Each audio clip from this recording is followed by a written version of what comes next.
the beginning of this, let's go ahead and get the name of the band that you guys are. We are Stagecoach Inferno.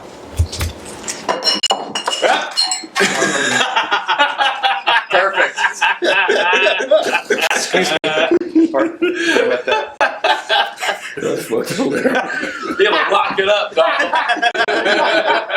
The reason I don't drink, and the reason I don't drink. Okay. Let's do this again.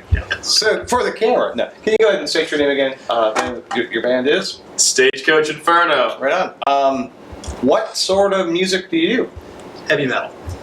We are a Wild West themed heavy metal band out of Louisville, Kentucky. Right on.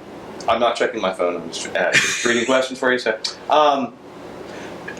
how did you all get started with the type of music that you're doing? Because Western-inspired metal. Well, my drummer, Tom, who's not here, he and I wanted to start a power metal band, which is kind of a specific, very cheesy kind of metal, which we ended up not really like hitting the mark on. We kind of took that off on a different way, but our original goal was to do power metal, which a lot of power metal bands are like themed bands. A lot of them are European, and it's Dragons and wizards and mythology and stuff like that. And so we kind of went, well, we're not European. We're not, like, that doesn't really make sense for us. Like, what can we do for an American band? And my twin brother, who was our first lead singer, he just kind of goes, well, what about cowboys? And went, done. We entertained no other ideas. Cowboys. So I want to ask you about, what do you think about the current music climate? I mean, what do you gauge the current music climate with as far as? It's hard, you know. It's hard. It's hard as an artist to make money, but it is so easy as an artist to become inspired. There's so much music out there that you would not have heard of before. Mm-hmm. The internet's kind of a double-edged sword. I mean, you have the problem with piracy and file sharing and not actually making any money from your recordings. It all comes from merch sales and touring and hitting the road and all that stuff.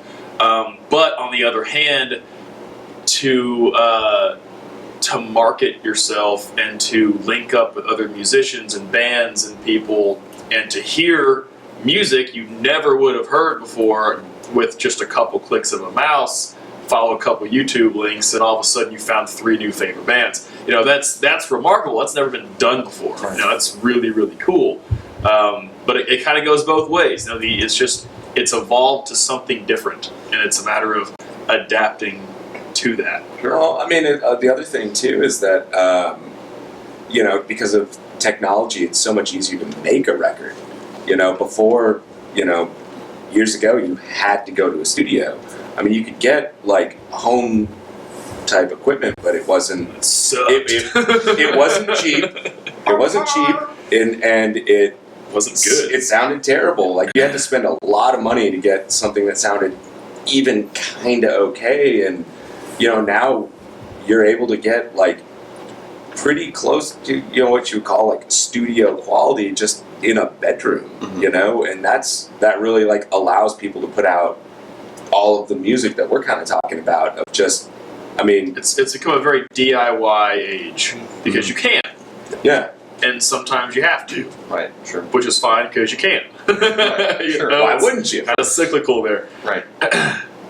Do you think, as far as that is concerned, then, do you think that the music or the entertainment industry is sort of headed in the right direction for artists to continue to help artists make art? At this point, it's my understanding of the music industry, at least the bigwigs, is that they have a stranglehold on what little foothold they still have left, and they're starting to bite into touring artists' merch money. You know, every tour stop, 10% goes back to the label. That's because they aren't making money on any records. Right. And so, if there's any movement towards a new platform, I'm not seeing it. Mm-hmm. I kind of agree and disagree. I think you nailed it with the first part. Like, it's hard for bigwigs, the high up music industry guys, there's just not much of an option left for them just because of the way that the industry is changing, like we talked about. But the little bit they do have, they're holding on to it with everything they've got, and they're, like you said, taking maybe a little more liberties than they have in the past 10, 15 years, just because there's not much left, so they're really biting into it. But it's the point now where either the whole thing's going to collapse or it's time for it to evolve and something else to happen. I mean, it's just kind of, it's been sort of deteriorating from what it used to be to such a point that a breaking point in some fashion can't be that far off. I mean, I guess I can't help it as you're going like this. Just think of Joe Dirt when he's like, "Are you gonna finish that apple core?" but no, like more to the point of the question though. The big thing for me, and they'll tell you, like I listen to a record front to back. Yeah. And you just don't hear about people doing that. Like I never just go to one song and then go to the next song. Like I started song one. I might, if there's like a weird intro track, I'll skip that. But otherwise, I'm front to back. And that isn't really a big thing anymore. It's more of like, singles and top hits by, even if it's an artist that has a bunch of stuff, like you never listen to, maybe the beat cuts. Like metal will still do that. Jazz may still do that. But it's none of the more popular forms, even the current state of general rock and roll. It's a little poppier than it. You're never gonna have a always wall. felt. You're never have the wall. Right. Yeah, out. It'll come, like albums like that will still come out, but they're not going to be sitting on number one for however many weeks that happens. The LP format is not in vogue anymore. Mm-hmm. And partly I think it's the internet thing. It's an attention span problem, and We used to call that AOR, or album oriented rock. That's what it was. Yeah. When I was in college coming up, we had an entire class on that. Yeah. So about right now, though, what do you think of the Indie Build platform? You've had a chance to take a quick look at it and hear something about it. What are your thoughts on the platform itself, the Indie Build platform? I'll say that from the position that we are, being a small artist, small fan base, relatively new on the scene. There's a lot that we can take from it and that we can use to build our own brand.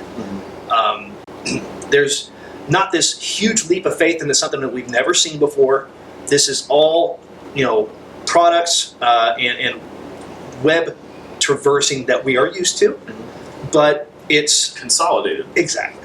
Consolidated. Kind of everything in one place. It's everything in one place, but it's designed for artists of whatever kind, of music, of physical art you want to show off. Whether you're dance, if you're a video poetry, director, it's built for creative people who are trying to create stuff and link with other people trying to create stuff or trying to make a business of helping creative people create stuff, Then also the people that want to consume that creative. Yeah, and then, then you have fans, people that, again, want to consume that, who want to know about what else is out there and find it easily. Sure.